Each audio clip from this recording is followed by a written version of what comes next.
नमस्कार दोस्तों, मैं एडवोकेट दीपशिखा लीगल अवेयरनेस के एक और वीडियो में आपका स्वागत करती हूं। आज मैं बात करूंगी किस तरह से बैंक और एनबीएफसी कंपनीज की जो टेंशन है वो बढ़ चुकी है। जी हाँ, बैंक और एनबीएफसी कंपनीज की मुश्किलें बढ़ गई हैं। अब सुप्रीम कोर्ट ने भी ऐसा कह दिया है कि जिससे बैंक और एनबीएफसी या फिर रिकवरी वालों की टेंशन और मुश्किलें इतनी बढ़ चुकी हैं।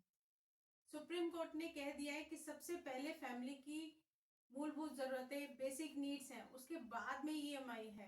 यानी कि सबसे पहले आपको रोटी कपड़ा मकान, उसके बाद ही ईएमआई। जी हाँ, अगर आप भी कर्ज के जाल में फंस गए हैं, डर रहे हैं कि कैसे निकले, तो सुप्रीम कोर्ट का ये नया ऑर्डर आपके लिए बहुत ही राहत भरा है।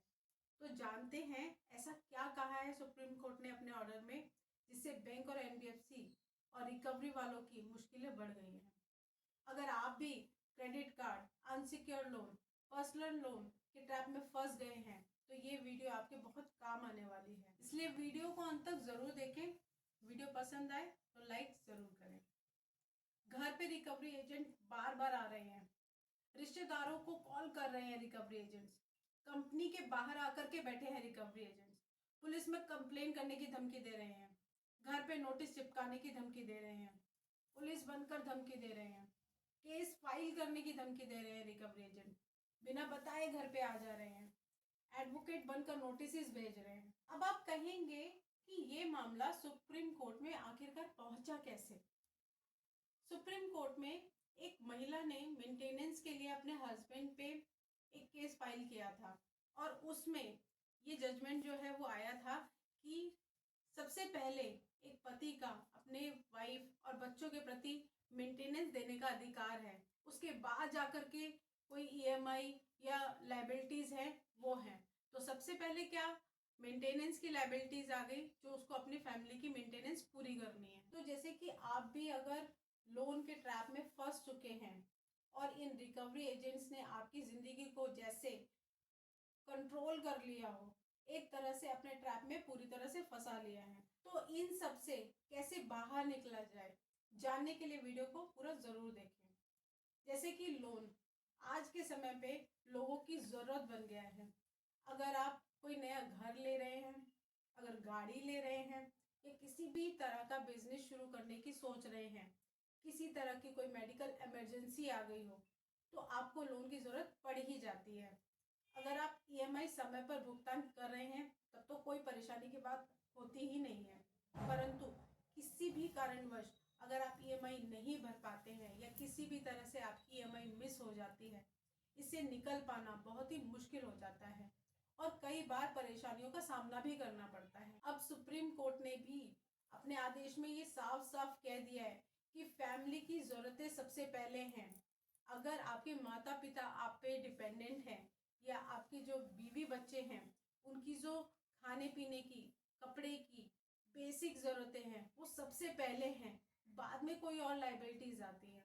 अगर आपके बच्चों की एजुकेशन है वो सबसे पहले आती है। तो अगर आपके ऊपर किसी भी तरह की लाइबिलिटीज है और अगर कर्जदार आपको परेशान कर रहे हैं, तो आपकी सबसे पहली ज़रूरतें हैं वो अपनी फैमिली को देखना है, बाद में जाकर के जो आपकी कर्ज की लाइबिलिटीज है वो आती है। अपनी फैमिली को मेंटेन करना ही आपकी सबसे पहली जरूरत है, ईएमआई बाद में है। सुप्रीम कोर्ट का ये जो ऑर्डर आया है वो आपके जीने के अधिकार से जुड़ा हुआ है।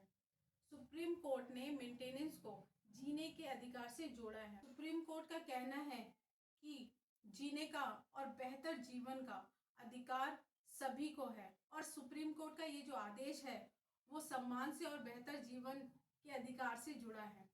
Article 21 of constitution of India maintenance का एक मूलभूत राइट जो हर नागरिक को मिलता है, वो किसी भी बैंक के कर्ज को लौटाने से बड़ा अधिकार है। Article 21 of constitution of India maintenance का जो राइट है वो आपका मूलभूत राइट है, जो हर सिटीजन को अपने फैमिली को मेंटेनेंस देने का अधिकार देता है। किसी भी बैंक के कर्ज को लौटाने से बड़ा अधिकार है। कोई भी बैंक आर्टिकल 21 के तहत आपके जीने के अधिकार को नहीं छीन सकता। अगर आपके भी मन में लोन न भर पाने के चलते किसी भी तरह के गलत ख्याल आ रहे हैं, तो आप उसे अपने दिमाग से निकाल दीजिए। अगर परेशानी है तो उसका समाधान भी है, क्योंकि सुप्रीम कोर्ट ने भी ये क्लियर कह दिया है कि किसी भी पर्सन की पहली प्राथमिकता उसके परिवार और उसकी ज़रूरतें पहले हैं। उनकी बेसिक नीड्स यानी कि भरण पोषण, बच्चों की पढ़ाई लिखाई, उनके रहने के लिए खाने पीने की व्यवस्था, किसी भी तरह की मेडिकल इमरजेंसी ज़रूरतें हैं। बाद में है किसी भी तरह की और लाइबिलिटीज यानी कि ईएमआई।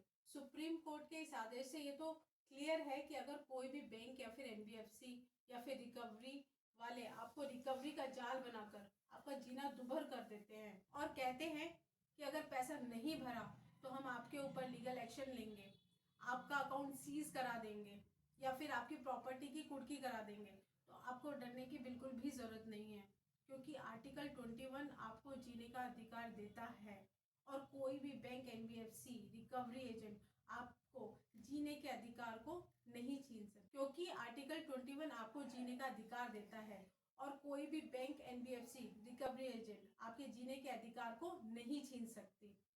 और मैं ये नहीं कह रही हूँ कि आप लोन की ईएमआई नहीं भरें। अगर आपके पास पैसे हैं तो इनका पूरा पैसा भर दें, और अगर किसी भी कारणवश पैसा नहीं दे पा रहे हैं तो आपको घबराने की ज़रूरत नहीं है।